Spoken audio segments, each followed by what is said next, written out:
When I share my story, it's about more than solving the mysteries of our solar system. I represent the curious spirit of the nation, the Choctaw Nation. I am our past. I am our present. I am our future. I am all of us. When we share, we become one because our stories make us more. Stories keep our culture alive. See them and share them at togetherwe'remore.com.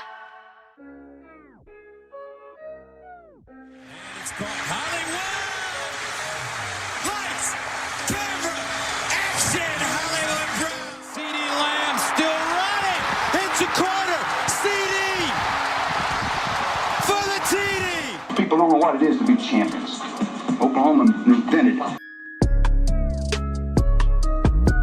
What is up, everybody? Welcome to another edition of Through the Keyhole. Apologies that it's out on Wednesday, so Sooner Scoop can take a back seat because Through the Keyhole is invading Wednesday night. So apologies. That was a little bit of my bad. Had a thing that I committed to, totally forgot about, and everybody else was a little busy, so we decided to wait until today. And that's perfect because Brent Venables did speak to the media to open up OU's fall camp for the 2025 season. So we are very excited. I am Brady Trantham, and I am joined this week by two of the four horsemen, Mr. Payton Guthrie, probably in from either a trip abroad or a run. Which one is it, Payton?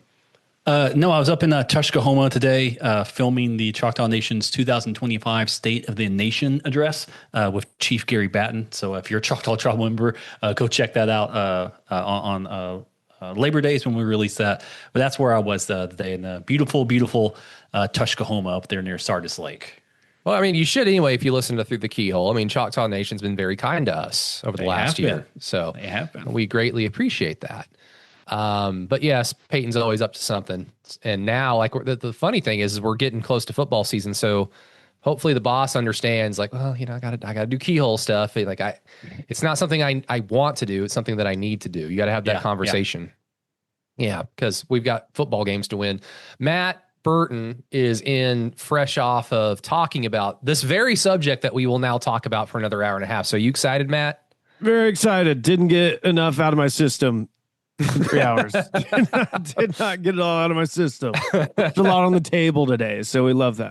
Well, we love Tyler Neal. We need to get Tyler on the podcast someday, but we love Tyler Neal. But you're going from, I mean, your show the most basketball centric in the market? Because I mean, probably not right now. I think we do a good job of keeping it in season. We know what pays the bills. We know it's OU football, so we sneak in a lot of OU football talk, even when it was thunder heavy.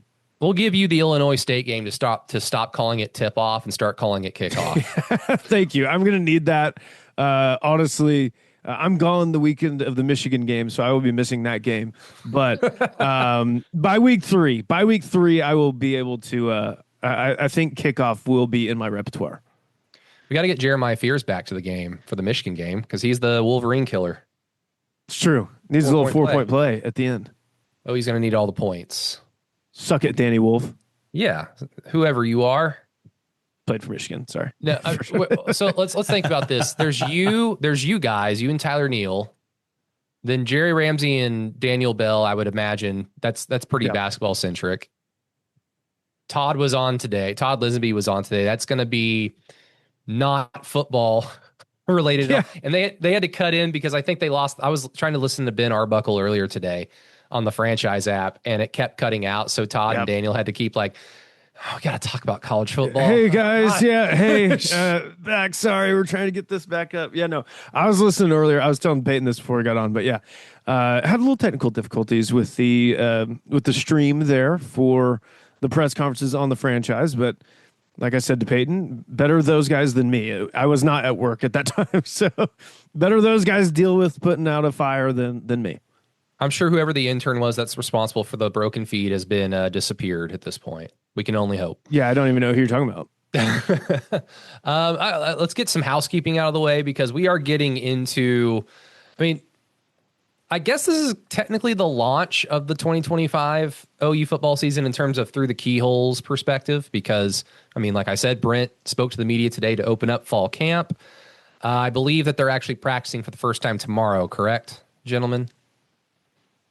I believe so. It's either tomorrow Yeah. or Friday. Today's just like reporting in, weighing in, making sure everybody didn't eat Brahms all off season and that they're at the right weight. So yeah, tomorrow is when all the pictures and the insider reports are going to start flowing in. We're all excited for that. So yeah, it's the 2025 season here to start it off. But wanted to ask you guys, for those that are new to Through the Keyhole, thank you for joining. We greatly appreciate that. And I'd imagine there's a lot of people going through their podcast feeds and just typing in Oklahoma football. So if this is the first time you've heard of us, we're very happy to hear you guys. We're very happy to at least get your attention. So, we do a lot of things here at Through the Keyhole in addition to the podcast that we do on Tuesdays, even though this one's coming out on Wednesday. So look forward to this on Tuesdays.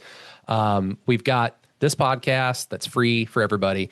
We also have a Patreon page, patreon.com/Through the Keyhole, where I write some things once a week. Once we get into football season, I'll probably write a little bit more per week.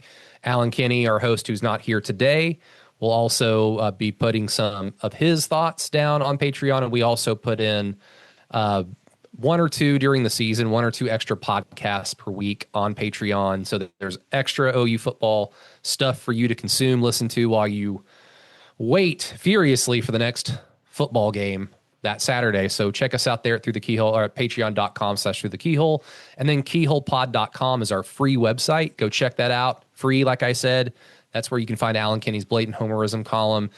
Payton, you will be, I'll let you kind of have the floor here to I guess reveal the thing you'd been talking to us about in the Discord that you've been cultivating for the last few days.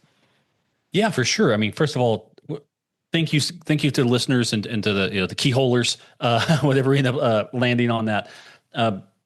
Y'all's continued listening and checking out the website and checking out the Patreon has allowed us to work with the Choctaw Nation as a title sponsor, work because of the audience, and also now work with Home Field Apparel, the good brand.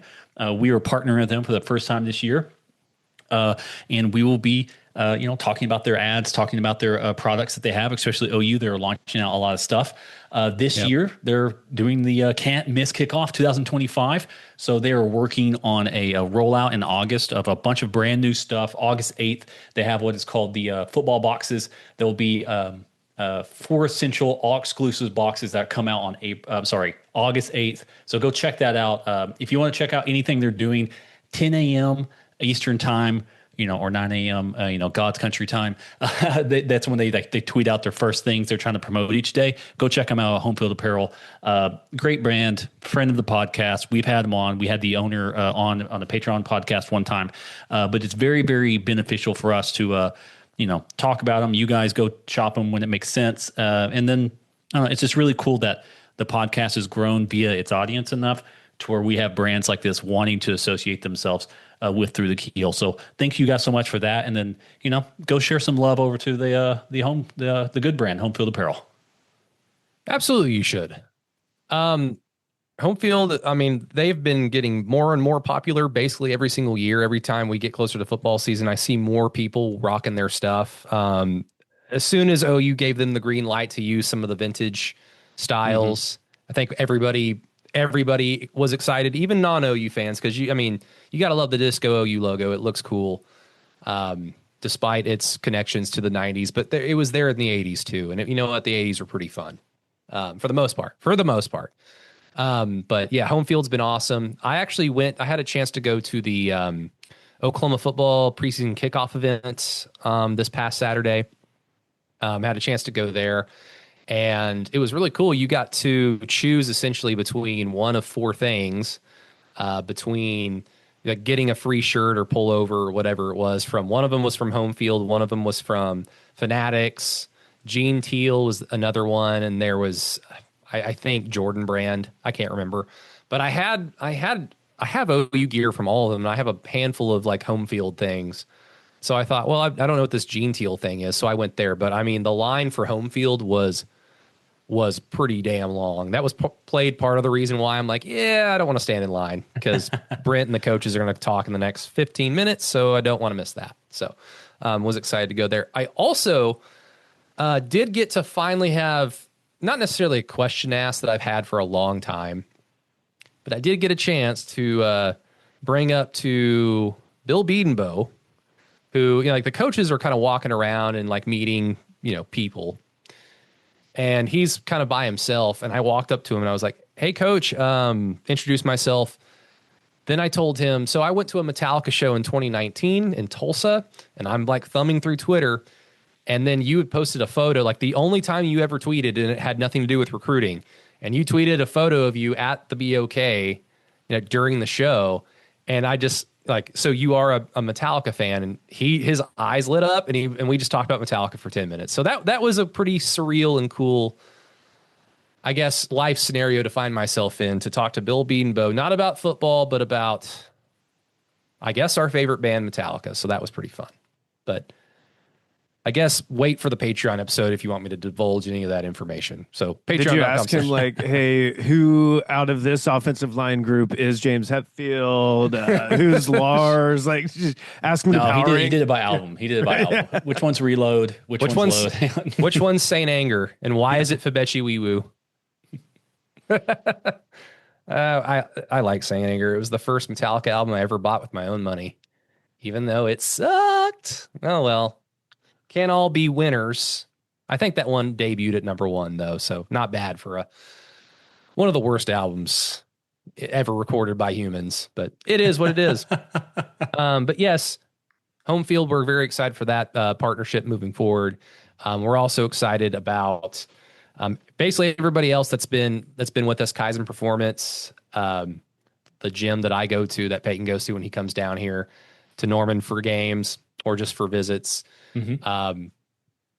If again, it's hot outside, if you're wanting to get back into shape, be active, go check out Kaizen. It's a great gym. It's never really full.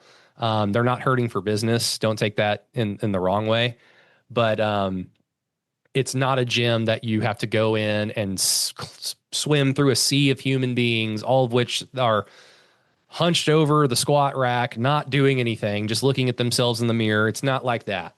So, you go in for 45 minutes to an hour, you do your stuff, and you get out. It's the way it should be. So, Kaizen Performance, we appreciate you. Yeah, guys, we finally made it. We finally made it. Very excited for the season. I'm very excited to talk about stuff that actually matters and not a whole bunch of hearsay or let's look at the schedule again and here's why OU is going to go undefeated. None of that stuff. Like, talking season is finally met its end for the 2025 year. And I'm stoked. I do want to mention, though, before we get any further, before I forget, I did write about this on the Tuesday post. I'm sure everybody that has, OU fandom in their heart has probably heard about John Hoover's announcement that he put out yesterday morning. Yeah, it's I'll like the Tuesday post. Go to my Twitter account. It's at Brady Does Sports. It's free for everybody. So if you don't want to support Patreon, that's okay. You can go check out that post. I linked John's announcement column in my Tuesday post. So if you haven't read it yet, you can go find it there. You can also find it on his Twitter account, of course, too. But, again, like I put in the Tuesday post, there is no Through the Keyhole without John Hoover. And so my heart goes out to him and his family. It's terrible. I hate that has happened, but I'm glad that he at least gets to, kind of end his career on his own terms in a way, to like retire. But he's not, like he said in the column, he's not moving away completely from helping cover OU football. It's just he's going to be more in the behind the scenes. So Ryan Chapman's going to have a big opportunity, big shoes to fill, and we're excited for him and his opportunity. But I'm sure he wouldn't want it in this fashion. But life sucks sometimes. But hopefully you can get John on the podcast maybe in the future, because I love talking OU football with him. And again, hope that he's going to be doing well and enjoying his time, not having to come to Norman and swim through a sea of people to go cover this silly football team sometimes. So do it from afar, John. So we are all rooting for you. But all right, guys, football. Brent Venables talked. Matt, What did he say? Because you know what? I was busy all day today. Who's injured? Who's going to be ready today? Who's not going to be ready today? Like, do you have a bullet pointed list? Because I know you've talked about this at least 3 times in 3 different segments today. Yes, we did. And even asked people questions about it. So yes, no, let's do it. Yeah, he says Giovanni Gibson is still on schedule. What schedule that is, I have no idea. It's always kind of the vague, like the start of the season. Well, yeah. Okay, is that game 1? Is that the early part of the season? Like, what does that mean? He's still on schedule. The big one today, though, was Eli Bowen not starting fall camp, and that was, again, still vague. It didn't say, at least it didn't say like, hey, the whole fall camp he's going to be done, but it did say the start. Well, okay. What if he said day 2, day 3? I mean, like, what does that mean? What if he said he's missing? We have no idea where he is. Please help us. We have to go find him. We have someone, please go find him. We can't. He's too 5'9", short. 5'9", 175 pounds, maybe.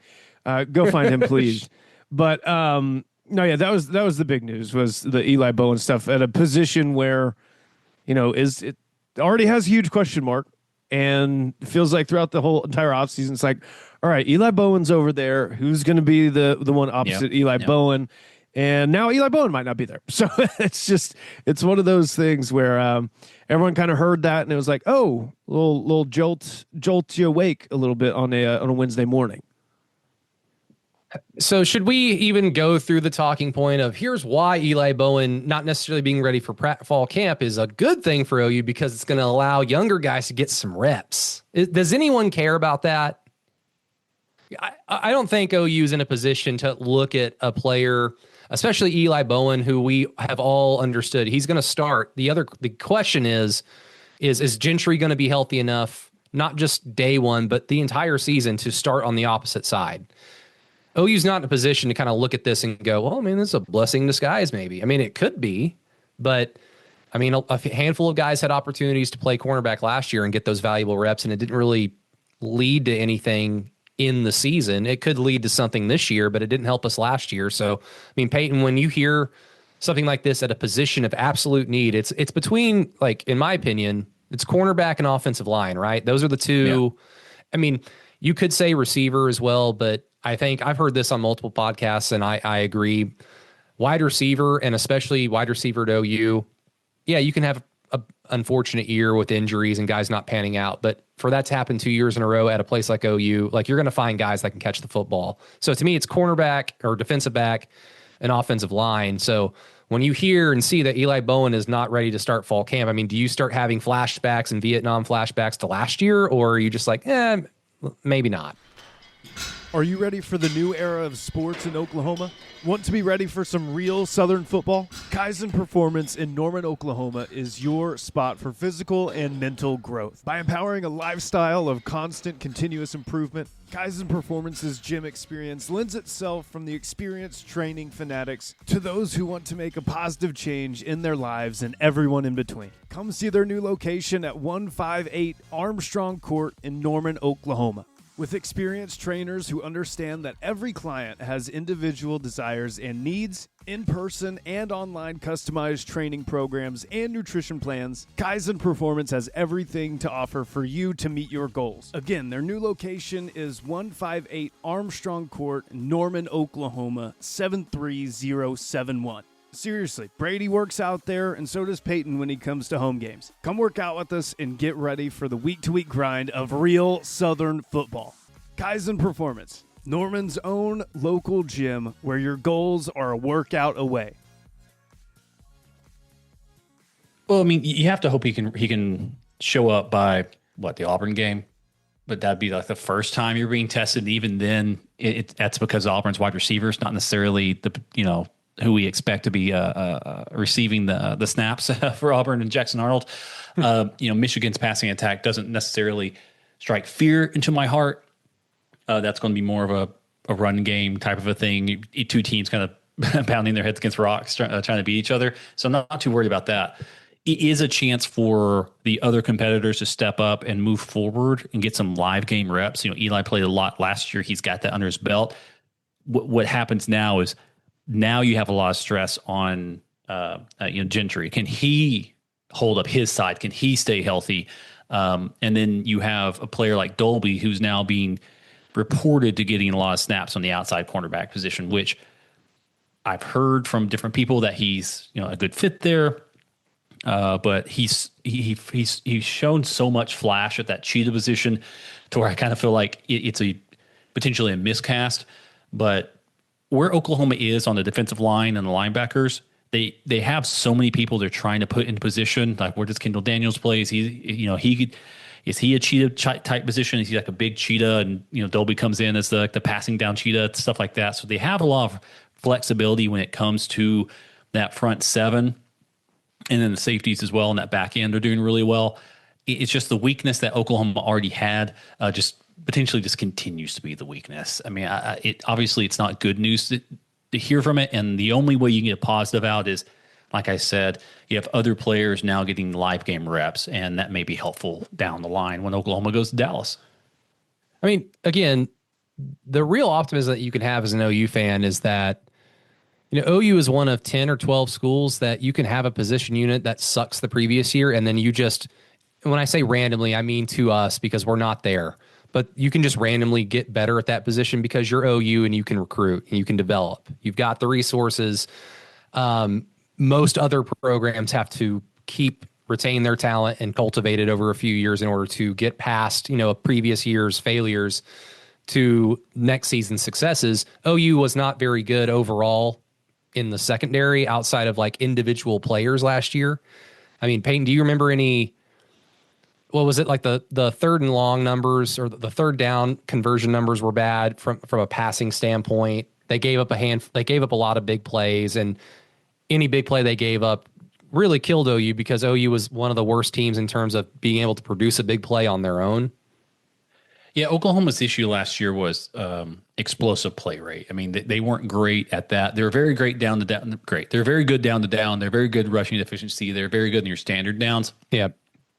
Oklahoma just gave up too many big plays, as you saw, like in the Missouri game. That's the one that's easy in your head, right? I mean, Oklahoma had that game, basically won, and the Missouri just hits like 5 big plays back to back to back to back. It's like you just couldn't stop them. So that's an issue for Oklahoma, and that is the same position group in which Oklahoma did not go to the portal and did not get people to solidify that position. So you have to think Nagy and Brent look at the cornerbacks and look at the safeties and say, due to internal development, we believe we're set, right? Yeah. And you have to. And they're rolling the dice with that. They did not go get people out of the portal. Now, it could have been they're too expensive versus their internal, scouting, their internal ratings of the players that were available to them. Maybe they weren't quite up to the skill level or production level in which they would have spent money for. But you look at teams like Georgia, you look at teams like Texas, you look at teams, there's some other teams that didn't bring in a lot of guys from the portal. And, a lot of talking right now is saying, they didn't go and replace anybody. Well, they've been recruiting really well. So maybe they didn't need to go and replace somebody. They already have that person on location, right? Like a Clemson or something where it's more next man up, let's go. Brent usually does operate that way. But that said, I mean, let's not really think about Oklahoma going to the portal for a cornerback. It's been a great thing for them recently. Like CJ Colton was fine. Dez Malone ran like a 4.7 or something like that. I mean, it's not a premier position Oklahoma's been able to tap into in the portal. So maybe just setting pat and allowing internal growth was the best way they could have handled everything this year. Yeah, and Kenai Walker, I know that there were some people that argued that he was fine, and I guess technically he was fine. Liars. He was fine. He was fine until you needed a big play, or he was fine until you were on the field defensively for a big play.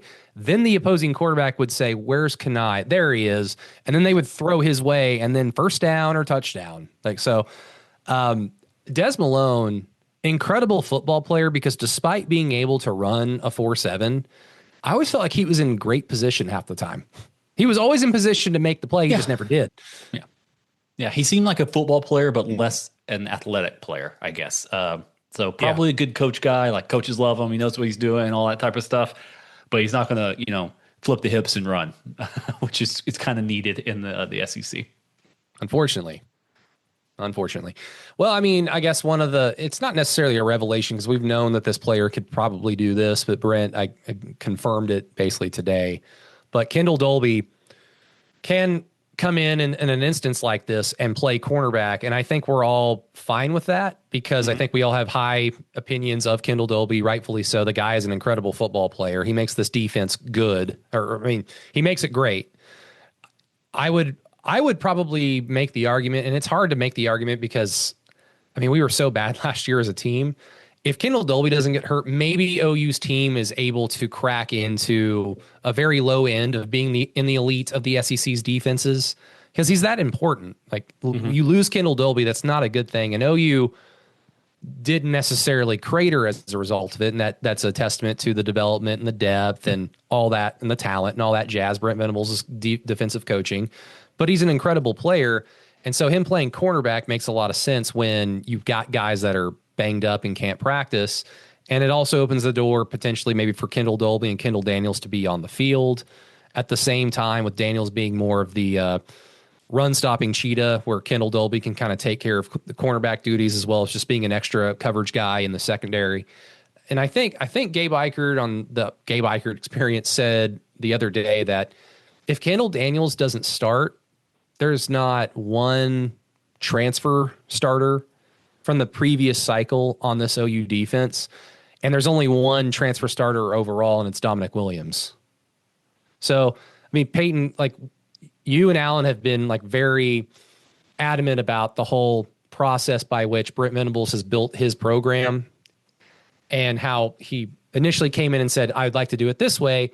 And he's basically gone about it in a different way because of the realities of college football and bringing in a lot of guys. And I mean, to me, that means something. I mean, as good as OU's defense was last year and the seniors that they had, the upperclassmen that they had, Danny Stutzman, Billy Bowman, they were still a phenomenally young team and an inexperienced team in a lot of respects. And so, yeah, the defense is still going to be good because it's the Brent Venables defense. But even when you've got guys like Kendall Dolby that are playing somewhat out of position at cornerback, you feel good just because this defense is now, in addition to being talented and having depth, has so much experience now. I'm so very sorry. I have a. I was trying to run the numbers on the 2024 OU explosive rate on defense. Just talking about you were just talking about the overall depth of the defense for Oklahoma. Yes. Yeah. No. Them having so much more because they were inexperienced last year overall. Yeah. I mean, the stuff that's going to make things a lot easier, because you're talking about Dolby on the outside and the experience they got. Because I remember Brett, I think last year was talking about how like 45 or 50 players were freshman or sophomore, in the program. Majority of the team was young. That is very, very helpful, right? To have that and have that maturation.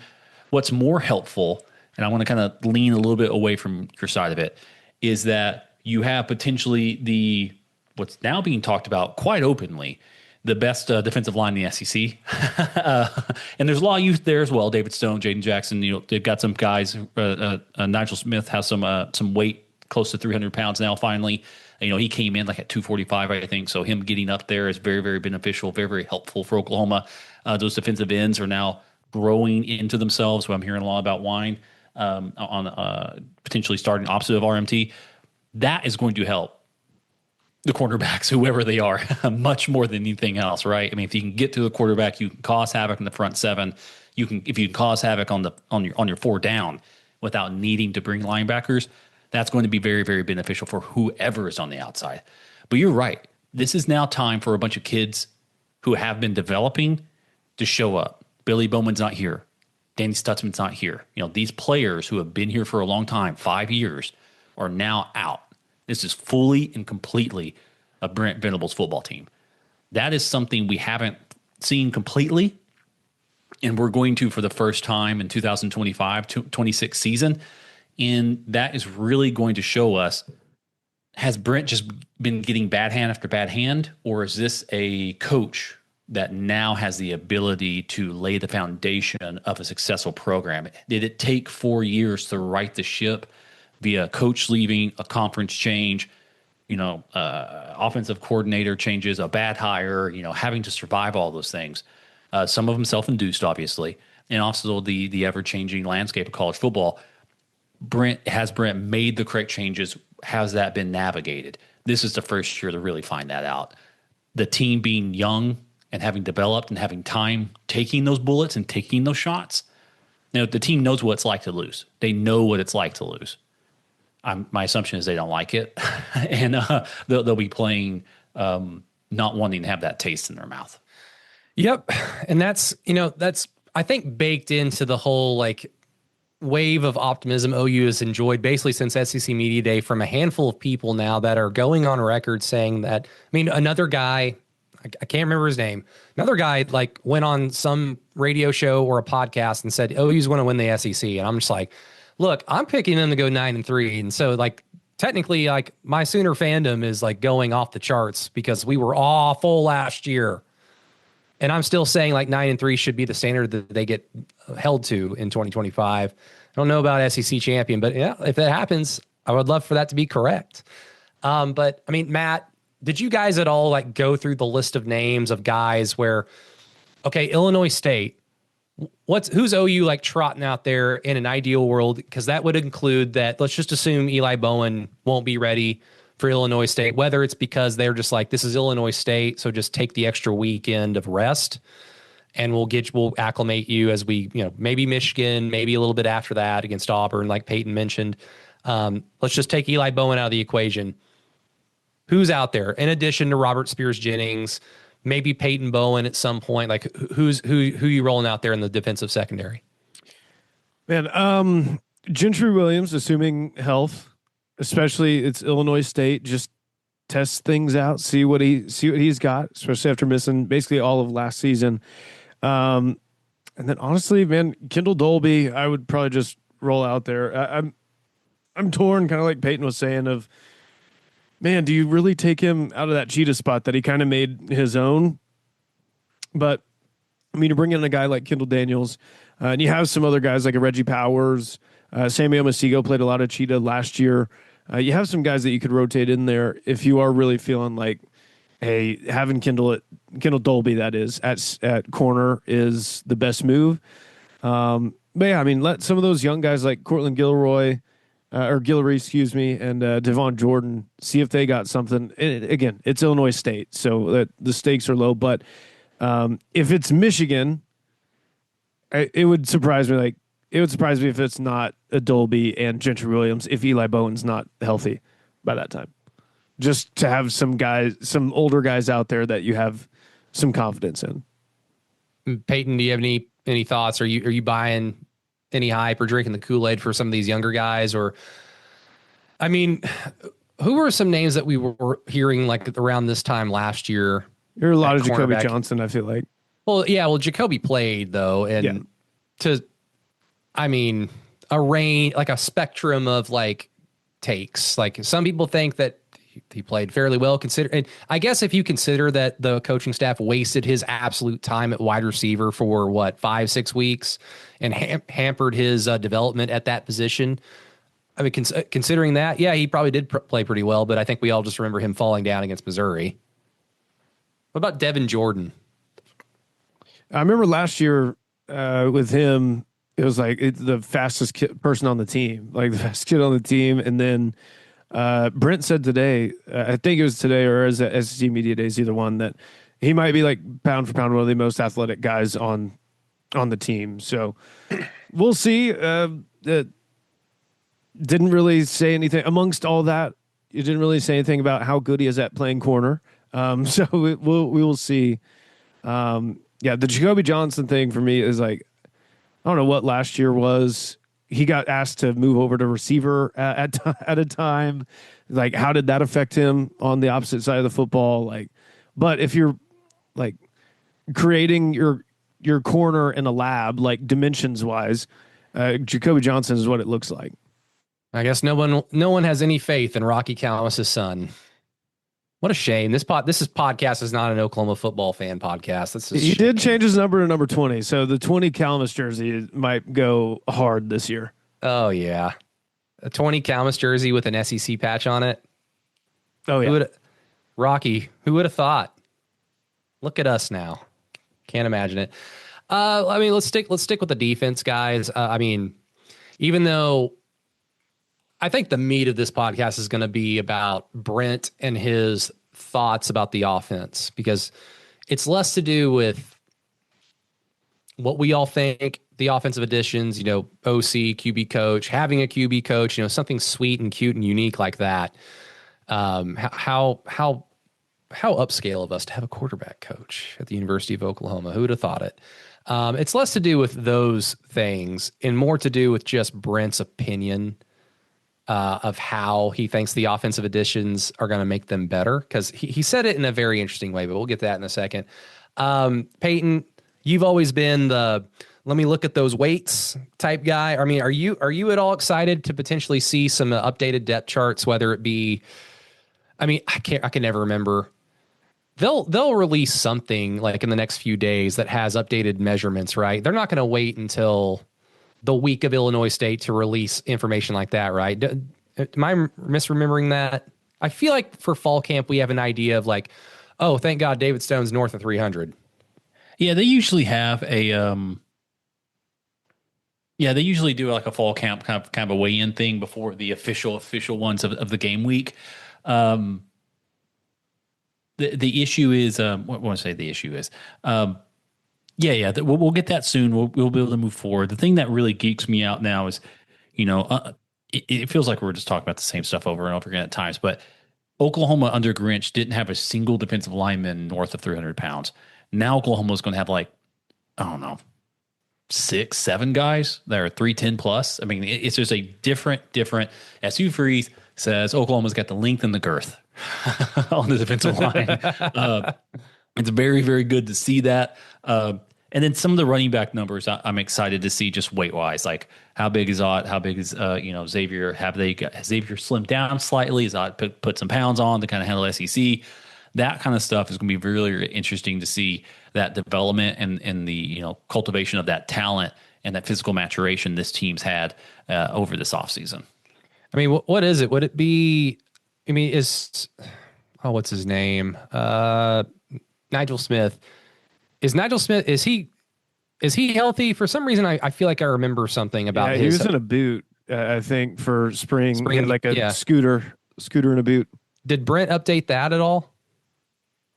He did not say that. No, the only other ones I heard were Heath Ozida and Logan Howland were good. So, okay, well, hopefully he's healthy because I'm fairly excited about his career. I mean, I was excited about him coming out of high school. There was no doubt that he needed to get bigger. I mean, I didn't expect him to play at all. We had podcasts for that entire offseason last year of Payton, basically saying like even David Stone needs to be bigger if they're going to play him at that position with at that technique, all those things. He needs to be bigger.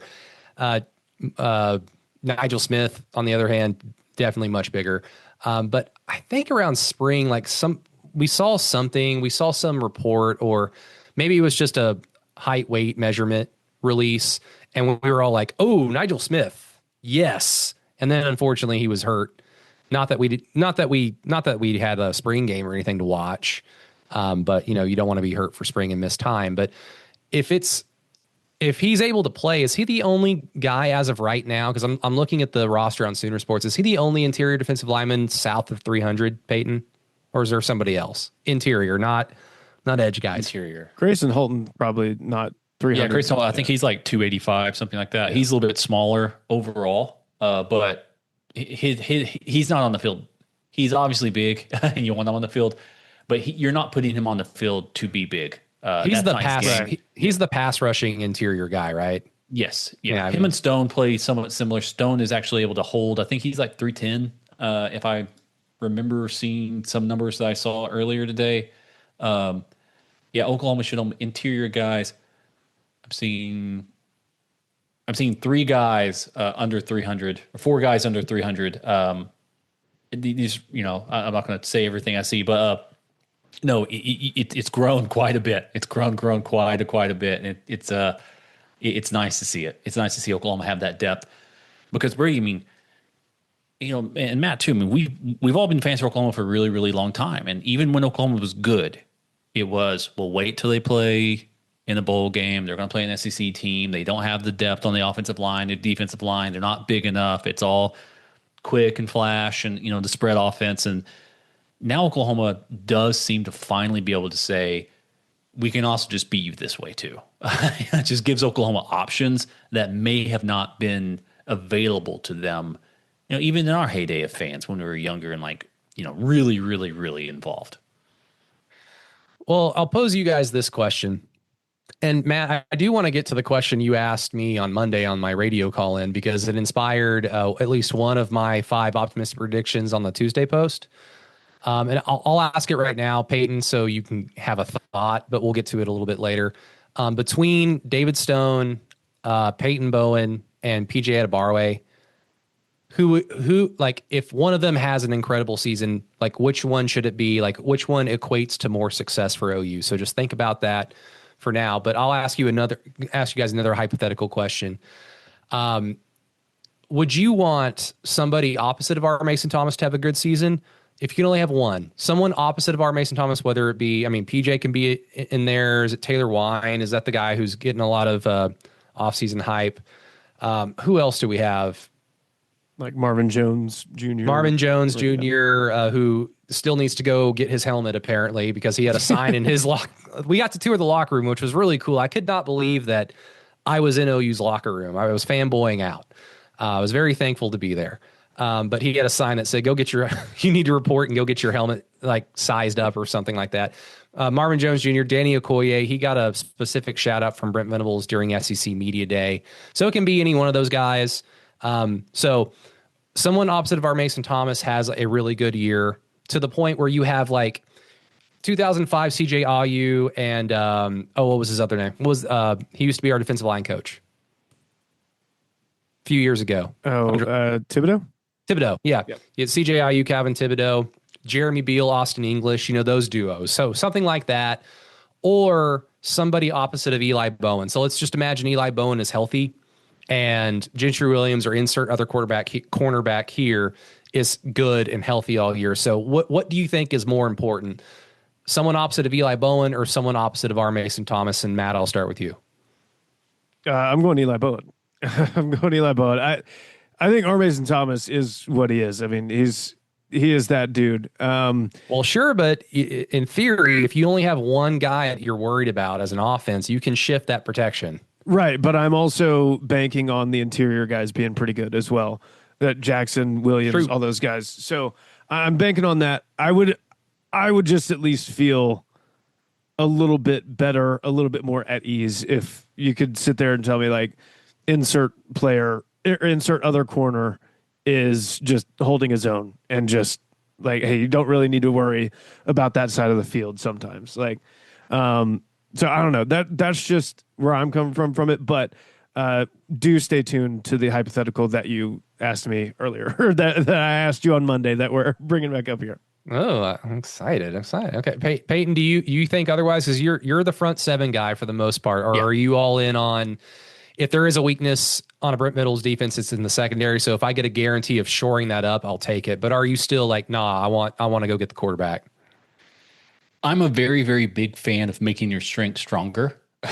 So if you can tell me that, now if you can tell me now, R. Mason Thomas will never see a double team, I'm going to be happy with that. It's not just like if PJ goes out, it's not like PJ goes out and gets 10 sacks. It's PJ goes out and is good enough to where teams can't just say, okay, automatically doubling our RMT, and everything else will win. But no, if you have your edges going one-on-ones or just getting chipped and that's it, it just makes Oklahoma's entire offense so much easier. The quarterback doesn't have the ability to say, hey, we're going for 50 right here. Like, who cares if the DP can't stay, stride for stride? You've got 3 seconds. There's a difference there in which you can then start bringing the safety down. You can start really collapsing an offense.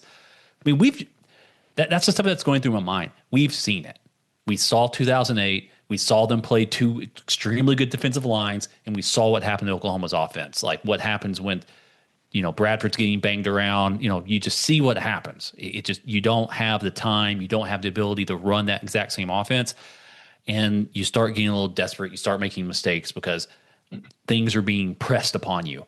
If Oklahoma had two guys of equal talent on the edges, the other NFL guys completely surely, it just changed the calculus. It changes the still the basketball, the Seth Curry term. It changes geography of the floor, right, of the field.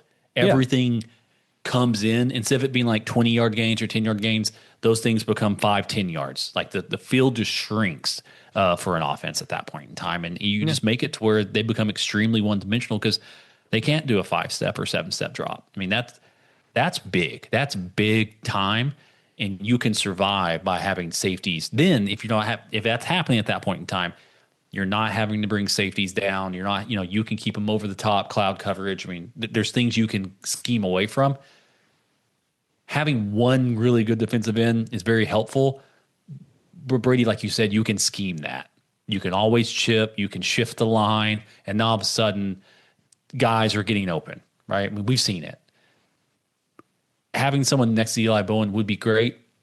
It doesn't guarantee that he can cover, right? Because there's still first round wide receivers Oklahoma's going to play against, and it might not matter who's covering them. Like who's covering Ryan Williams? Who's going to cover the Auburn wide receivers?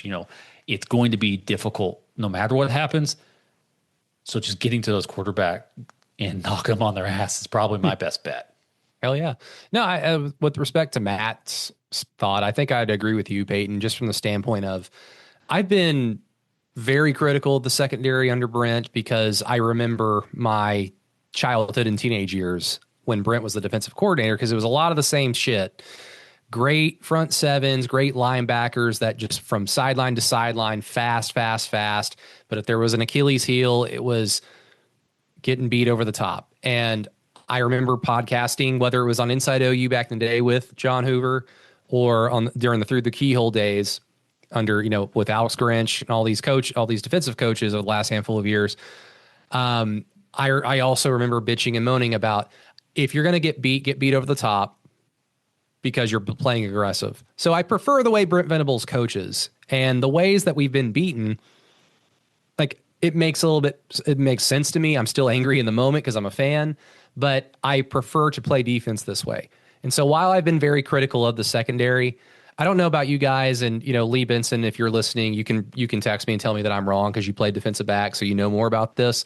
But I feel like, and I'll try to describe it the best way I can, I feel like a lot of the flaws in the secondary since Brent has been here have been less technical and more just mental. And so what I mean by that is, you remember when Cooks was the secondary coach and guys just weren't turning and looking at the ball? Like we had very technical, like how do you not know to turn? How do you not have a feel for where the fucking ball is? And you're playing college football at OU. Why does it look like you were just now playing this position for the first time? So I appreciate that because it seems like a lot of the mistakes the secondary will make will be because somebody just basically runs to the wrong spot because the defense has a lot of pressure on them, especially last year.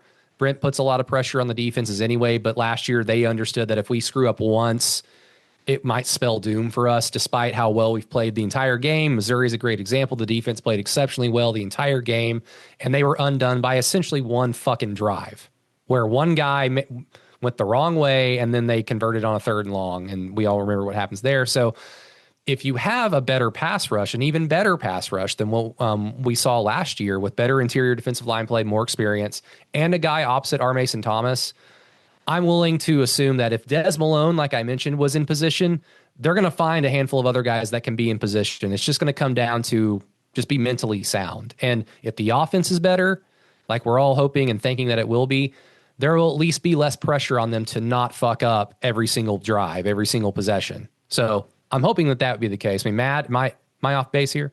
No, not at all. I think you guys have swayed me Ooh, I like it. to the edge side. But I was going under the assumption that it was like a badass corner, like just like a shutdown corner. I was going under that assumption. So yeah, no, I completely get it. As far as like, hey, if you get to, like Payton said, if you get to the quarterback quickly, like almost kind of doesn't matter. Not that it doesn't matter, but it's giving yourself a way longer leash at corner if the quarterback just has to get rid of it quick or it just starts freaking out. So I think you guys swayed me. Well, now I'm inspired to, Payton, I'm inspired to get you to tweet something out on the Keyhole Pod Twitter account. For sure. Kind of inspired by this conversation. Yeah, kind of inspired by this conversation. Something to the effect of, if we could guarantee one of these two, you have an awesome edge guy opposite of our Mason Thomas, or an awesome defensive back opposite of Eli Bowen, which one are you going? And if you need like comparisons, would you rather have Austin English or would you rather have CJ Ayu and Calvin Thibodeau, or would you rather have Dominique Franks and Brian Jackson? That was about the last time. Was that the last time OU had two awesome cornerbacks at the same time? Wow, dude, shade to Zach Sanchez and Jordan Thomas. I can't believe. Oh, we're not standing 6 games of Jordan Thomas in 2015. No. Mel Kiper's #1 corner prospect at a point in time. No, I was that obviously tongue in cheek. Was it Jordan Thomas who ran from the cops on Campus Corner? Ooh, I don't remember that. Maybe. I was it him? I hate for it to not be him. I was going to say, I really hope it's not. I remember there being a player, 2014, 2015 timeline, because I was living right next to Greek House off Jenkins behind Campus Corner. And I was sitting outside and a player did jump over the fence and just was sprinting. And I just remember going, I have no idea who it was, but I just remember thinking, I'm going to go inside because if that guy is running from the cops, I don't want to talk to him. Yeah. So I was like, this is not my business. I'm inside now. It's nighttime. I'm inside. And apologies if it wasn't Jordan Thomas. I feel like that was it. Or I don't know if this was something that was, I don't know. So yeah, like if you could have one of the two, because let's see, Aaron Colvin, did he have another cornerback opposite of him? 2010, 2011, 2012. Is that Ahmad Thomas, or was he a safety? I think he was more of a safety. Yeah. Was Aaron Colvin, did he have an overlap with Jordan Thomas? Not even joking. Not even joking. Aaron Colvin might have overlapped with Zach Sanchez when he was a freshman or a sophomore. Maybe. Because did Colvin play in the Sugar Bowl? Can't remember. No, he did. Colvin was a junior in 2013. So it might. Yeah, so he would have been with Sanchez. In my opinion, Zach Sanchez was a good player. I understand that. I would say my argument is Brian Jackson and Dominique Franks were awesome, though. So, but I do think clearly Aaron Colvin is better than all of them anyway, individually. So, yeah, something like that, Payton. Who is opposite of Derek Strait? It did not fucking matter. It did not matter. Derek Strait covered. OU does not have Derek Strait on the roster. Anyone comparable? So that is one of the most badass. Everyone knows that Baker Mayfield's from Lake Travis, so basically Austin, the rich part of Austin. Or I don't know if it's the rich part anymore since Joe Rogan lives there. I don't know where he lives. Samaje Perine wasn't technically from Austin, but Pflugerville high school is like right. Is it a suburb of Austin? Does anybody know? I believe so. Yeah. So Perine, but Derek Strait, nobody wanted him. He was from Austin, and he just, beat the hell out of Texas. Never lost to him. Baker unfortunately did lose to Texas, but twice with Tech and once with us. So yeah, CJ Ayu, Calvin Thibodeau, or Dominique Franks, Brian Jackson. Like, which one of those two would you rather have? Like the equivalent rolling into the season, but you can, Payton, you can of course do it your own way. Okay. So let's get back to the other hypothetical question that Matt asked me on the radio on Monday. And Payton, since you had a little bit of time to think about this. So between the 3 former 5 stars on defense, so you've got David Stone, Peyton Bowen, PJ Adebarway. All 3 of them have had, Peyton Bowen has probably flashed the most. David Stone played just over 100 snaps as a true freshman, but he was playing behind Jaden Jackson, who is an absolute freak. So it's a little unfair to hold them to the same standard because Jaden is clearly just on a different level at a younger age, and that's fine. PJ had a nice freshman year in terms of we all understand where he's coming from and did not expect much. And so this is a good first step. Hopefully he learns a lot. He unfortunately did not take that next step his sophomore year. So overall, like these three players have either flashed or just been on the field and have otherwise been underwhelming. So of those three, and I guess you've already kind of answered this question, but maybe not because David Stone's in this and not an edge guy. If one of these guys can be incredible, and I mean truly incredible, like one of the pivotal players by like week 6, week 7, if you're tuning in for an OU broadcast and the broadcasters highlight like 2 or 3 players to watch for, this player's face is on that graphic because they pan out and are like the 5-star badasses that everyone thought they would be. Exactly. Just overnight to our eyes as fans. Which one would you want it to be, Payton? And like, does that equate to more OU team success in your opinion, and why? Overall success would, I mean, and I really think about that because I feel like I'm about to flip flop. It's kind of hard. Just looking at team composition of where Oklahoma is right now, right? You're talking about PJ Adebarwe. So to me, it's between PJ and Payton. Obviously, Payton for obvious reasons. Now, if we're going to go my way and say you need another defensive end next to, on the opposite side, that's PJ. So if PJ turns out, that makes the defense what I've said it was. The issue is you said defensive end or corner. I do think potentially having.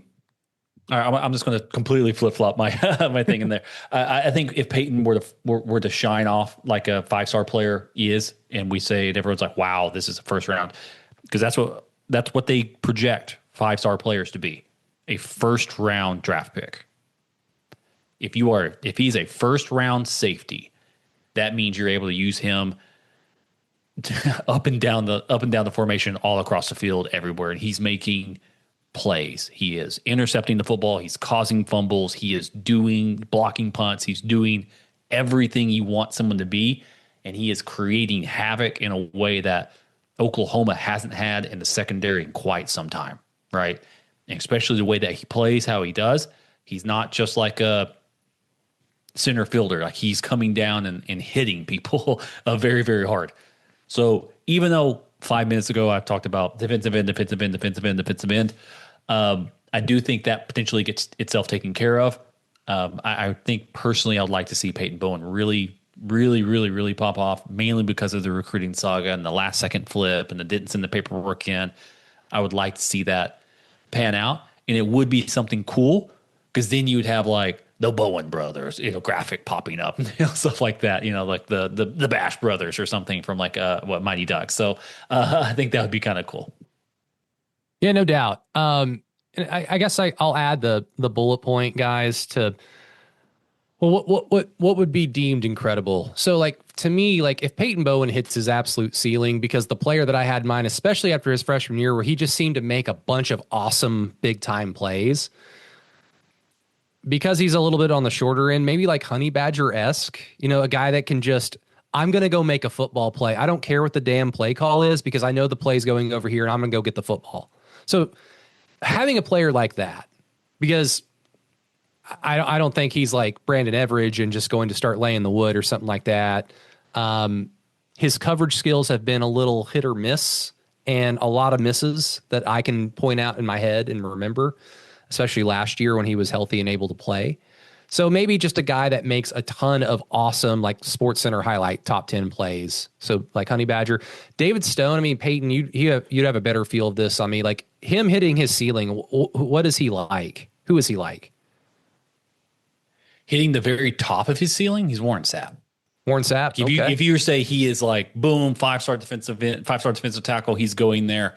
He is a Warren Sapp, Gerald McCoy type player. Like he is completely transformational for a defense. Like basically nothing.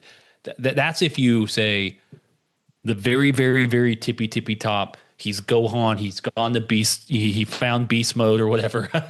He's all the way there. He tapped into the deep inner potential and saw his friend in trouble or something and transformed. So that would be the top end of that. The very, very, very, very, very top end of Peyton Bowen is like a Sean Taylor. Again, unbelievably good player. Yes. Unbelievably good player. But probably doesn't have as much. You can work around a top end safety, I guess. Yeah. Okay. Makes sense. Matt, the moment of truth, you were the one who asked this. I don't know if you answered this on the franchise on Monday yourself, but do you have a contradicting thought to your earlier question where you went cornerback, even though you flipped to the edge side and we all realized that we are edging and, we're excited for that. Well, I didn't want to make you guys edge alone. Yeah. Well, of course. I didn't. Three's a party when it comes to that. So. Yeah. We're on the same team here. Right. We're all trying to accomplish the same goal while edging. So, which is why I don't know why I said corner earlier, because my thing was PJ. We did talk about it whenever we asked you. I think I asked Tyler that earlier in the show on Monday, and then I just regurgitated it to you later on in the show. But mine kind of had the same bullet points, which is why I don't know why I said corner earlier. Of just like, if you can promise me, like, R. Mason Thomas had 9 sacks last year in a year where, I don't know, half of the teams were just like, let's score 21 points. And OU's not beating us. The OU cannot score over 20 points. I do think it's important to point out, though, with R. Mason Thomas's performance last year, Ethan Downs was a player that you could not just say we can just slide our protection, right? Because Ethan Downs was good enough that he made plays his entire. Like, I didn't like his freshman year. I know there are a handful of people out there that were more positive about him. He turned his career around. If you told me right now, like, OU will have an Ethan Downs clone, or the field, and the field can include better or worse, I think I might say right now I'll take Ethan Downs because I'm afraid of the potential it being worse at that opposite position. But it just goes to show you how good he was. But that played a big role in why R. Mason was so damn good last year. Right. And that's kind of where I said PJ to my own question. I don't know. The thought of having a 6'5", 260-pound guy with however long his arms are.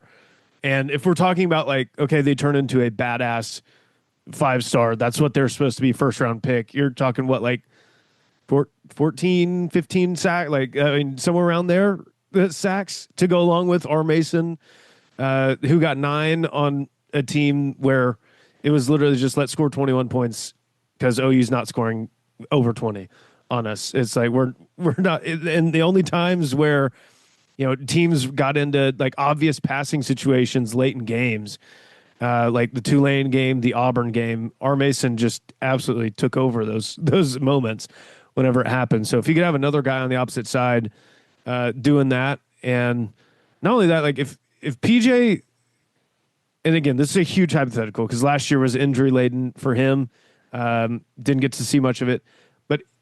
If let's say if he reaches his ceiling, his 5-star ceiling, like, that's a no doubt first round pick at 6'5", 260, like however long his arms are, with that athleticism there, like that's a first round pick. So that would be a nice little feather in the cap of Miguel Chavis too. Yeah, that's where I was going to go, because I guess another extra bullet point, guys. Let's just pretend that they're all draft eligible after this season, because David Stone isn't. Peyton Bowen would be. PJ Tabari would be. So let's pretend that they're all draft eligible, because I think of the 3 of them, and maybe I'm wrong, but if PJ hits, he would be the highest draft pick, right?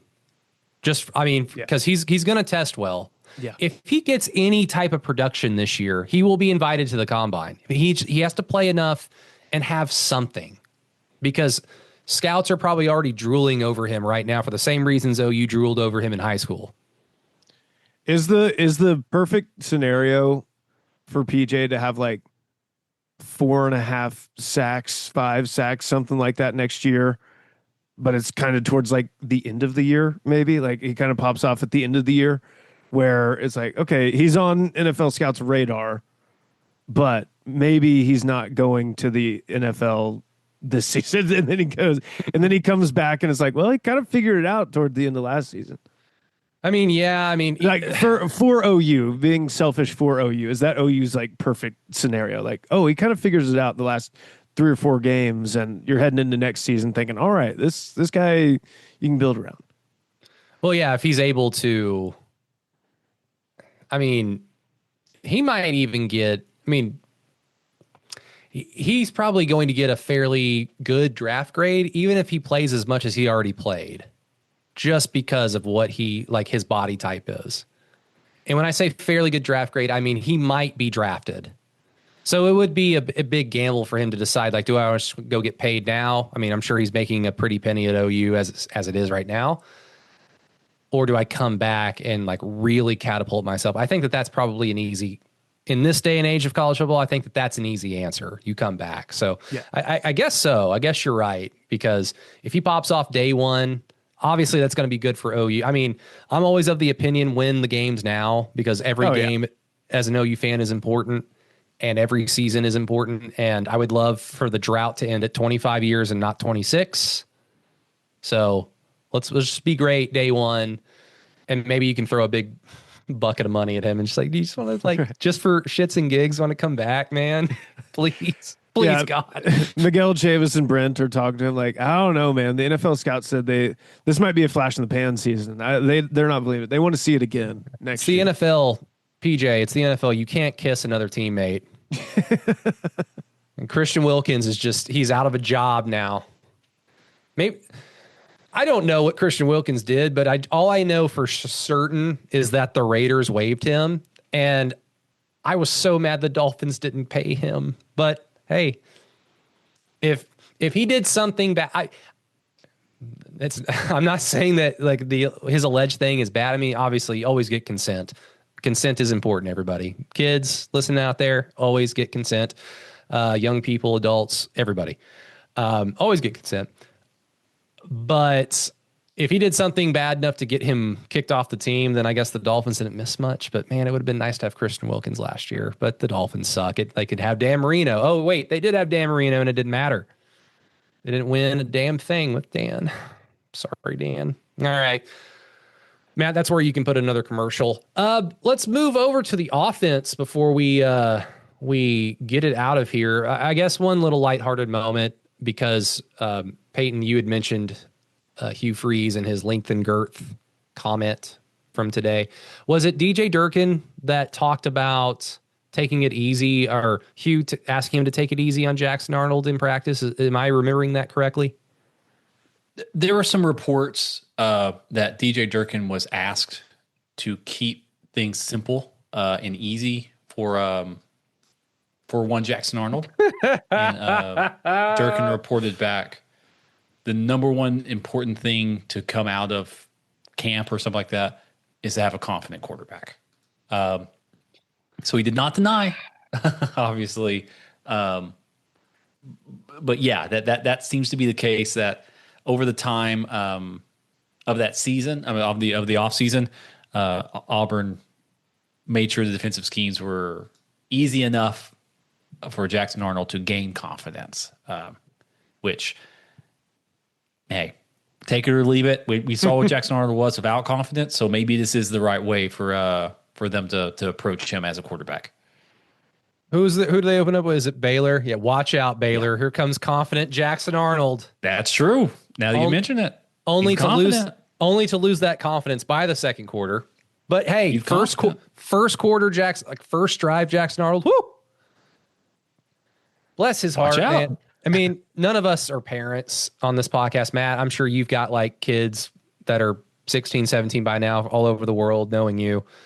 But it does beg the question. I mean, what is the way to go? Like, what is I think real quick, the funniest thing is, Matt, did you even hear what I just said? No, absolutely not. Sorry. I got a phone call from the colleague Jerry Ramsey. And you told him it was about nothing. It was about he a nothing burger, and he called me out of nowhere. I'm gonna text him right now. He called to tell me a joke that his daughter made. So, thank you to Jerry. Appreciate that. I thought that I was like, oh, he's calling me. Something's wrong. No, it was nothing. just a joke that he wanted to tell me. So, that sums up me and Jerry Ramsey's relationship. That I don't know what does. Oh, well, I texted him. Never again. All I mentioned was none of us have kids because Alan's not here, but I'm sure you've got like a few kids that are 16 or 17 walking around somewhere. But it does beg the question in talking about Jackson Arnold and DJ Durkin essentially saying that I've been told to keep it light on him because we want a confident quarterback going into the season.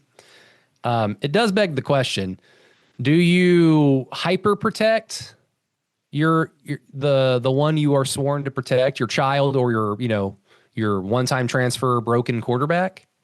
Or do you basically give them a dose of reality here and there so that they're better prepared for those disadvantages and the adversity down the road, and not just so, oh my God, what's a bill? I have to pay this once a month. I have to open the mail that's in my mailbox? With what money? Well, I can tell you one thing. I know who's not going to take it easy on Jackson Arnold. That's Dave Aranda in week 1 at Baylor. He's not taking it easy. So I don't know what good that really does, taking it easy. I guess I get the sentiment, but ask OU how that worked out last year. Was Jackson ever confident last year? Dude, I was watching some highlights. I don't know why. I guess I like to punish myself.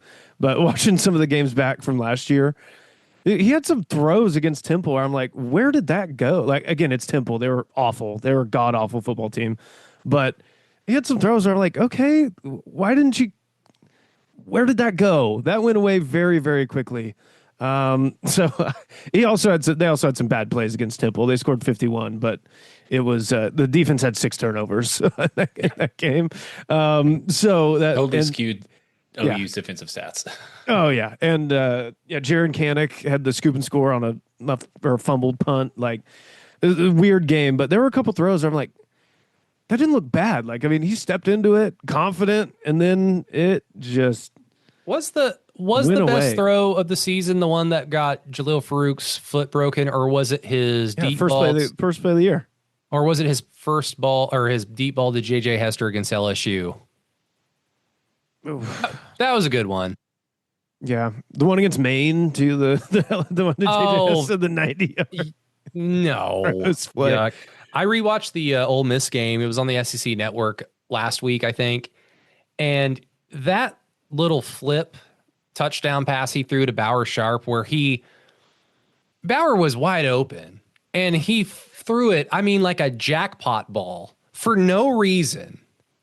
He had too much touch. He has no feel. That's Jackson Arnold's biggest problem. He has no feel as a football player, where the bad guys are, where the pass rush is coming from, where he is, whether he needs to. I played baseball with a guy like this where he was a second baseman, and anytime like I was shortstop, anytime I would pop over to cover second, if he took a ground ball, he would throw it to me like he was trying to pitch the baseball. And half the time, like, I'd catch it in my hand. I'm like, one time at practice, I threw the glove down and just, what are you doing? Stop throwing it so hard. Hand. Jackson has no feel. So to me, Arnold is a guy, like, if there's no defense around and you just ask him to throw it to the spot, he's gonna do it. But everything felt like it was just moving 100 times too fast for him once the lights came on. And I don't know how you coach out the fumbles either. Like, I don't know how you coach out the turnovers. I don't think that you can, except for a coach telling him for the millionth time, "Hey, you got to hang on to the football." Like, I don't know what Spencer else Sanders. I think Tiki Barber is about the only player ever to have a legitimate fumbling problem and fix it. Because even Adrian Peterson had a fumbling problem. Not necessarily in college, but he had a little bit of a fumbling problem in the NFL, but he was so damn good that it didn't really matter. It's like, if we hand him the ball 30 times, he's probably going to fumble like once every 200 carries. That's fine. Who cares? I'm going to be in the Hall of Fame anyway. So, but yes, moving over to the offense in terms of how Brent spoke about it. I can't remember exactly what the quote was, guys, but he said this essentially like over and over all offseason. Whereas at the beginning of the offseason, even during the season last year, Brent was very transparent about how I made the wrong hire. I brought the wrong guy in. That's on me, and I'll eat it and own it. And he did. But he is like, Payton, he is very, I mean, he's talking like a guy who understands how important this season is for his professional career as a head coach. Because when you are up against the wall like this, you are it's very natural to say like, oh yes, like the mistakes of yesteryear, like here's why, but how I fixed it. Oh, like this is going to completely fix everything. Because he said something about how, I need to find the damn quote. If I'm going to talk about it this much, I need to find it. Brent said, I think I'm probably paraphrasing exactly, but he said something to the effect of, I know this team will be better because of the changes we made at offensive coordinator. And that is not only a lot of pressure to put on Ben Arbuckle. And look, I agree. We all agree. Like the team's going to be better because Ben Arbuckle, we think we know is a very good offensive coordinator. He has his quarterback. Oh, he's going to be a better offense. The question is just how much better and what will that result in terms of team success? Like those are the questions that are still outstanding. Not only is it a lot of pressure, Payton, to put on Ben Arbuckle, but to me, it just seems like, why are you saying this? And I ask that question because, Brent, don't just shovel off last year as just, that was just a simple mistake. My man, that is one of your primary functions, is to hire assistant coaches. And the ramifications of such dictate the success or failure of your team and of your program and ultimately of your career. Bob Stoops was an awesome coach in large part because he was very good at hiring assistants until he wasn't. But he was for the most part. Barry Switzer the same way. Like you are only as good as the assistants that you hire. And in the few chances Brent has had to hire an assistant, one of them he failed absolutely miserably. So to just kind of like, punt on it and just say, yeah, like that was a mistake. And Ben Arbuckle is going to make us as good as we should have been last year, if not better. I'm just like, maybe I'm just wishing he would be a little bit drier as a communicator and just more head coachy and just be like, yeah, we're confident this year, but we've got a lot of questions to answer because we were bad last year. I wish he was more like that. And maybe that's just on me. No, I think I see where you're coming from on this. I think it's potentially overplayed. The mistake was they had a really bad offensive coordinator hire. Right. And he's made a good one. And the issue seems to be he made a bad offensive coordinator, because look at the conversation we just had a couple minutes ago. He made a bad offensive coordinator hire. Why did he do that? I'm going to toss that back to you. Why did he hire Seth Luttrell and keep Joe John Finley in that co-offensive coordinator position? So I want to say because he doesn't have a Rolodex of assistants to pull from other than Bob's people and, Clemson folk. Mm-hmm, mm-hmm. But he did on the record say that he reached out to Dan Mullen. So that implication kind of burns that thought because it shows that he at least tried. Did he try other people? I mean, we don't know. But it was pretty seamless to go from Jeff Lebby to Seth Luttrell. And that was the thought is you have Jackson Arnold. You're going to somewhat change the offense because Seth Luttrell's a different OC historically than Jeff Lebby, but he's been on staff for a year. He knows this offense. So it should be a seamless transition as much as you can have. Matt, what do you think? I was under the assumption that keep Jackson Arnold around. Like keep him around. So if you have a 5-star quarterback in which you believe you want to get that he's like, when you watched Jackson Arnold play last year, he just wouldn't throw the football. That was his issue. He just would not throw the football. He was shell shocked. Something was wrong with him. He had the yips, right? And the idea is you keep him confident, you keep him safe, you nurture him, you do that. And one of the ways you don't do that is to change the offensive system around him, and go that. You have to think, Brent put too much of his eggs in the Jackson Arnold basket and said, we have to make sure everything we're doing as a program is to keep this guy engaged and to keep him the best shot to reach his potential. Because we're talking about first round cornerbacks and first round safeties. A first round quarterback, right, is national championship level type stuff. That's what they're hoping for. It completely exploded in their face as the worst thing possible. And he realized he realized he had to pivot, and he pivoted. I will give him credit to that. He didn't say, let's keep doing the same things we're doing, just to keep guys on roster. He said, nope, we have to pivot. Let's get a different scheme in here. Let's get something that's going to work for us, work for the roster, work for Bill Bedenbaugh, who now, the only rumors I've been hearing is that this offensive line is going to be good because the offensive coordinator and the offensive line coach like each other and are actively complementary to each other on their thought processes. I think that's good moving forward. It does seem like because of all the investment Oklahoma made into Jackson Arnold, paying him $1 million, letting Dylan Gabriel walk for all the different reasons he did or didn't, whatever. Letting him walk, you put too much into him to then risk him not working out. And so they put everything in that basket. It didn't work, and now they said, "All right, let's adjust, let's pivot, let's go." So I'm okay with him listening to that.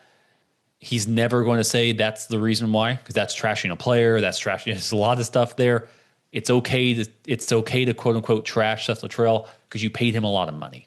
He's a professional. He'll bounce back. He's over at Tennessee trying to work on some stuff over there with old Josh. So things are going on that side. So that answer doesn't quite resonate with me the same way it resonates with you. But I'm trying to give it context and trying to look beyond just the initial the perceived shallowness of the answer. Yeah, no, you're right. I do wonder, especially like one of the talking points last year. I mean, even before the season it is weird. OU is trotting into a season as quarterback and they don't have a quarterback coach. And Seth Luttrell is not a quarterback. He was a fullback.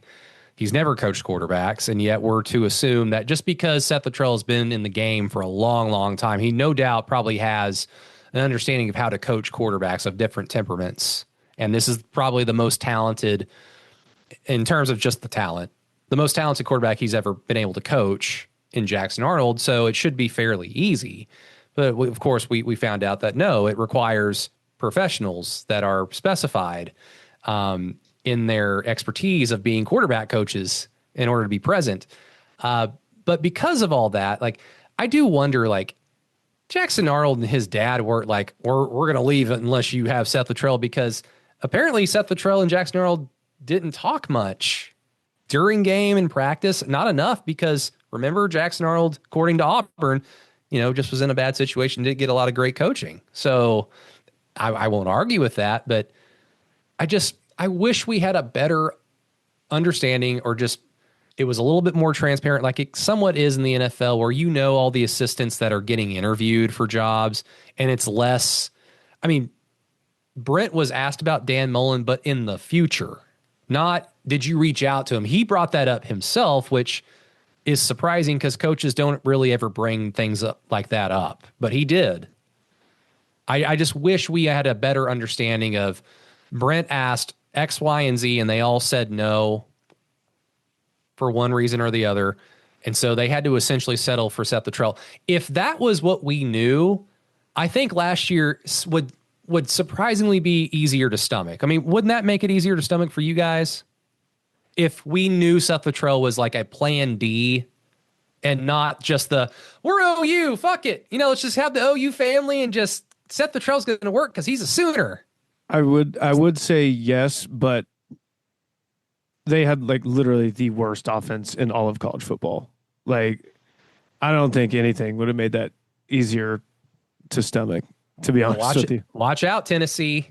You think Nico leaving's going to make your offense bad? Oh boy, you've got Landry. You've got who else? They got Seth Luttrell. Do they have another Sooner? Joey Halsley. Joey Halsley, who almost came back and beat Michael Crabtree and Graham Harrell on the road in Lubbock when Sam got the brain pain. Joey Halsey almost got OU to the national title game in 2007. If they beat Tech, they'll play Ohio State and probably wax them just like LSU did. It's such a shame. I hate that. I hate the 2007 season. Today was like the first foray for Jade Knott meeting the media. To be honest, this is the first time that I've seen his face. So Jade Knott just keeps getting, I think part of this is just because of the devaluation of the running back position, more so in the NFL than in college. Because in college, if you have a badass running back, Ohio State had 2 of them. They paid a lot of money to just basically get a 1A, 1B backfield, and it helped them win a national championship. So in college, you can still dictate a lot of your winning by having a great running game and just a badass running back. So Jade Knott is just going to walk over to OU and be one of, if not the top back in the entire conference, which apparently he has the capability to do. Ben Arbuckle spoke very highly of him, of his time at Washington State, going up against him at Cal. Brent Venables echoed a lot of that excitement.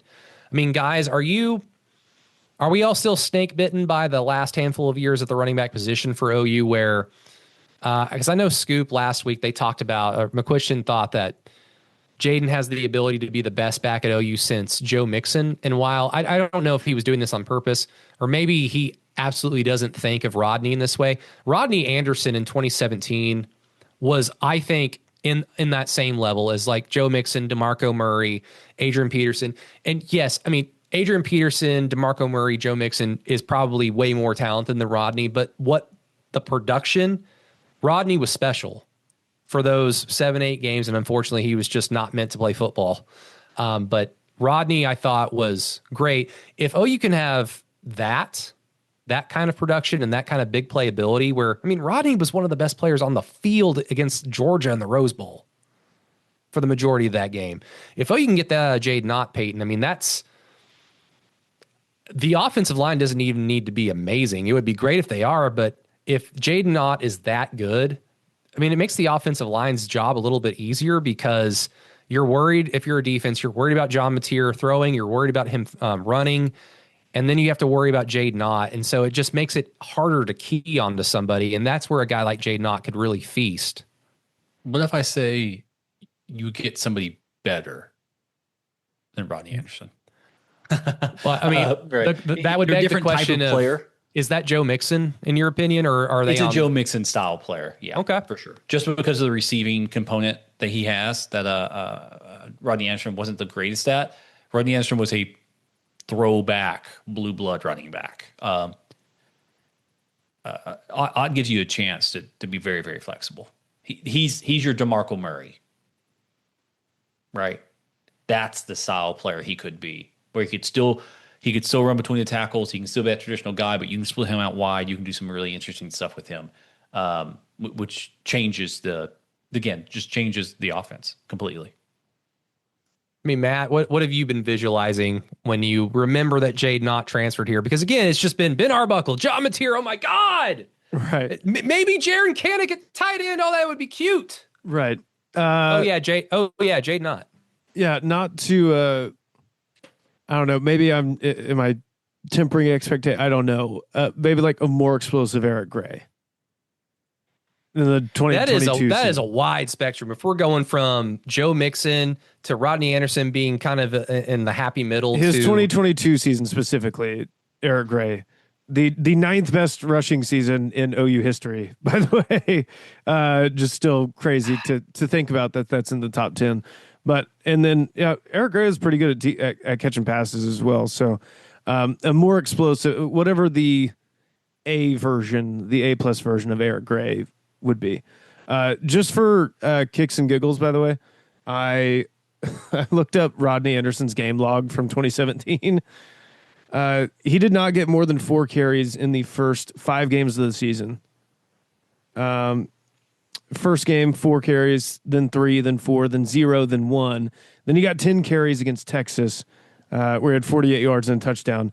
And then after that, dude, I mean, 147 yards, 181, 111, 151, 77, 118, 93, and then 201 against Georgia. He's incredible. So, I mean, those like 7-8 games right there. He's the best running back in the country. He had over 100 against FAU, whoever OU it was, FAU in 2018 with Kyler. Did he have over 100 against UCLA, or did he get hurt too early? Because he had a touchdown. He got hurt too early. He did. He had 6 carries for 19 yards and a touchdown against UCLA. The best part about this is the Florida Atlantic game. He had exactly 100 yards rushing with 2 touchdowns, 5 carries. He was like millennial Gen Z, like Mike Gaddis. Like Mike Gaddis played more, but the whole story about Mike Gaddis was he was so fucking good. And then he got hurt, I think, at the end of the 89 season, missed all of 1990.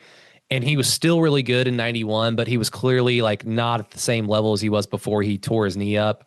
But that's kind of like Rodney Anderson, where if you saw him in the moment, everybody knew like, OU's got their next great running back right here, because he had the strength, the physicality. He could catch it out of the backfield. He had breakaways. He was running away from Georgia's defense. 201 yards in that game. 201 yards rushing against Georgia. Again, it's so incredible to remember. Like CeeDee Lamb was a freshman in that game, and he made a big boy, grown man, adult catch on a 3rd down. It was Baker just threw the ball up in the air. CD saw it in the air, stopped, jumped up, and mossed it out like in midair. That was so great. Why did we lose that game? I hate my life, just in sports. But yeah, like I think we all have a better understanding of how John Mateer potentially influences winning, because it's just easier from the quarterback position. I mean, Payton. I guess going by what you've kind of learned since Ben Arbuckle has been the offensive or been hired as the offensive coordinator at OU, and going back and watching Washington State film, or just having an understanding of his offense. I mean, he doesn't seem like the air raid bro who's going to have to be reminded to run the football. He seems very welcome to the idea and excited about having OU talent to work with. So, I mean, where do you think Jade Knott's value is found the most? Is it just hand him the ball and let him cook, or is it in the passing game, like you kind of alluded to earlier? I think it's the 2-man game, John Mateer. I think that's probably the best bet there. I mean, that's what you want to see.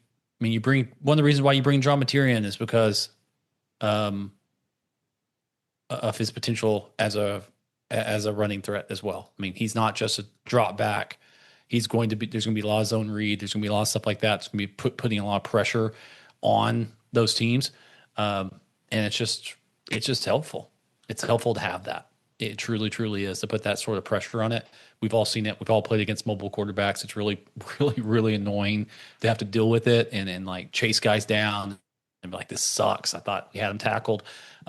Having him back there to where it's not just a statue, that's where it's just the pressure, right? Him being a running back and him playing that 2-man game with Mateer is going to be this is a big, big difference for Oklahoma. Yeah, who was Washington State's running back? I liked him. Wayshawn Parker. He transferred to Utah. Yeah, I liked him. And I remember because, I mean, Grant Benson from west of Everest was really high on him, so I won't take credit for it because he got me to go back and watch him. But I remember thinking, like, I'm on Grant's side. I want him to transfer to OU too, because I had no idea about the potentiality of Jade Knott, a few months later. But John Mateer with him, awesome, because you could see the defenses not being able to like even when defenses had when teams had leads against Washington State, you could just tell that there's so much room for John Mateer to just take off. And it's because they've got a pretty good, damn good running back that they have to worry about out of the backfield.